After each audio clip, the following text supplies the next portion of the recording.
Hi friends, ఇవాళ ఒక మంచి బ్రేక్ఫాస్ట్ రెసిపీ నేను మీకు చూపించబోతున్నాను. అది ఇంట్లోనే ఈజీగా మనము ఆలూ పరోటా ఎలా చేసుకోవచ్చో నేను ఈజీగా చిటికలో చేసి చూపిస్తాను. చూడండి, చాలా టేస్టీగా ఉంటుంది.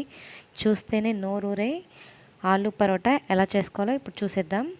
ఇప్పుడు ఫస్ట్ నేను 1 కప్ గోధుమ పిండి తీసుకుంటున్నాను. ఈ గోధుమ పిండిలో ఫస్ట్ నేను కొద్దిగా ఉప్పు వేసుకుంటున్నాను. అలాగే నెక్స్ట్ ఆయిల్.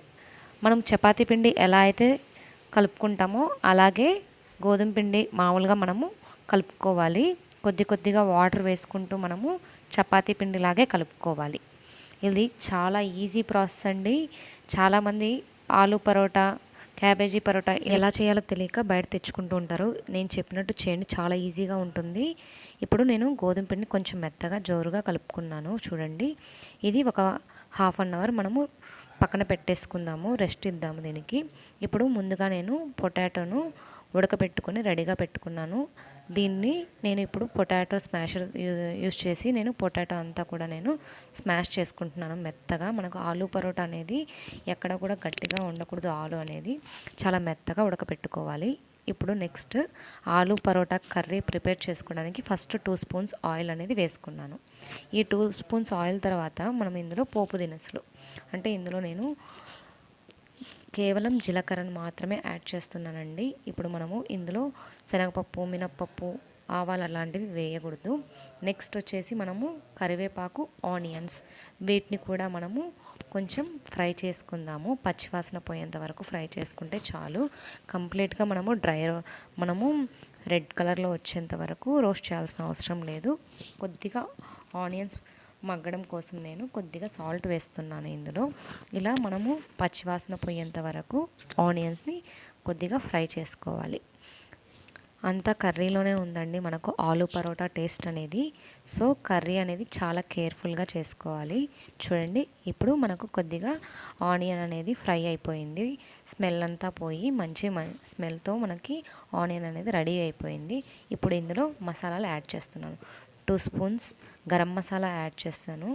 ఆ తర్వాత 1 స్పూన్ ధనియాల పొడి, అలాగే చిల్లీ పౌడర్, అంటే రెడ్ చిల్లీ పౌడర్, ఎర్రకారం.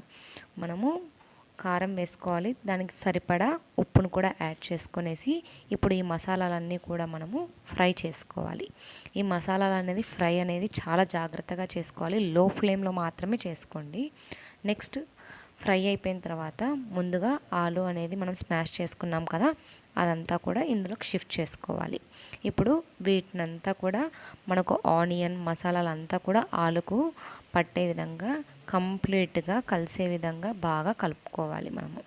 ఇప్పుడు నేను పొటాటో స్మాషర్ని యూస్ చేసుకొని నేను కలుపుకుంటాను. ఇందులో అలాగే పసుపును కూడా యాడ్ చేసుకోవాలి, అప్పుడే మనకు కలర్ కూడా బాగుంటుంది. ఇప్పుడు పొటాటో స్మాషర్ని యూస్ చేసుకొని పూర్తిగా ఆలూ అనేది మనకు కలిసే విధంగా బాగా కలుపుకోవాలి. మనకు మసాలా అనేది బాగా కలవాలండి, లేదు అంటే మనకు అక్కడక్కడ అలా మనకు ఘాటుగా ఫ్లేవర్ అనేది కనిపించేస్తూ ఉంటుంది. సో ఈజీగా ఇలా పొటాటో స్మాషర్ని యూస్ చేసుకొని నేను అంతా కలిపేసుకున్నాను.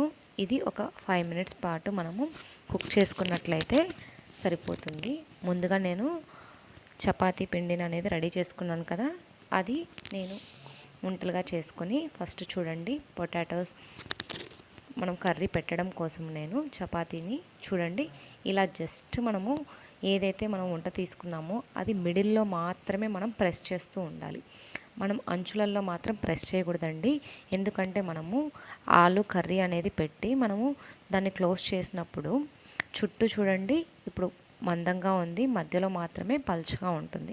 ఇప్పుడు మనము ఈ పొటాటో స్మాష్ అంతా కూడా ఇందులో పెట్టి చూడండి ఇలా క్లోజ్ చేసుకోవాలి. ఇలా క్లోజ్ చేసుకున్నట్లయితే మనకు పర్ఫెక్ట్గా ఆలూ పరోటా అనేది ఈజీగా వస్తుంది. చూడండి, ఇప్పుడు మనకు ఎక్కడ ఆలు అనేది కనిపించకుండా బాగా మనము దీన్ని ఫోల్డ్ చేసేసుకోవాలి.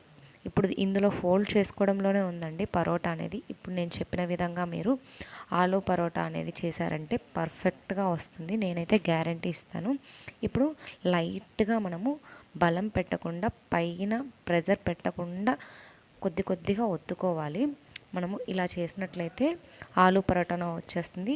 ఆలు పరోటా అనేది కొద్దిగా మందంగానే ఉండాలి. ఆలు పరోటాని ఇప్పుడు నేను ఒక 2 స్పూన్లు నెయ్యి వేసుకొని తవా మీద కాల్చేస్తున్నాను చూడండి. ఇప్పుడు 2 వైపులా కూడా నెయ్యి వేసుకొని మనము, లేదా వెన్నె, నూనె మీ ఇష్టం ఏది కావాలంటే అది వేసుకొని మీరు కాల్చుకోవచ్చు. చూడండి, పరోటా మనకి ఇలా పైన లైట్గా బబుల్స్ వచ్చిన తర్వాత మాత్రమే మనము దీన్ని షిఫ్ట్ చేసుకోవాలి. అటు ఇటు 2 వైపులా కూడా బాగా కాల్చుకోవాలి. చూడండి, మనకు బాగా కాలినట్లయితే ఇలా పైకి పొంగుతూ వస్తుంది. పూరి ఎలా అయితే పొంగుతుందో పరోటా కూడా మనకు అలా పొంగినప్పుడే పర్ఫెక్ట్ పరోటా వచ్చినట్లు మనకు. చూసారు కదా పరోటా ఎంత ఈజీగా చేసుకోవచ్చు ఇంట్లోనే.